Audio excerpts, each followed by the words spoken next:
I remember going to a concert of Yiddish song before I started learning Yiddish.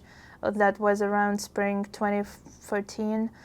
And I remember being very moved by the songs for no particular reason. Like, I wasn't very emotional coming into the concert. I was just like, okay, I'm curious to hear.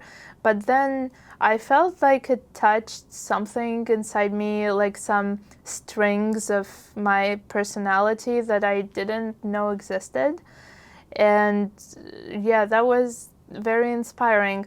I don't know if there is such a thing as genetic memory, or whether that has any scientific proof at all. It probably doesn't.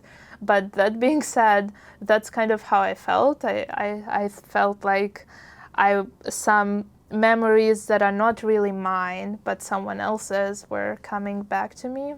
So that is a very emotional experience, yeah.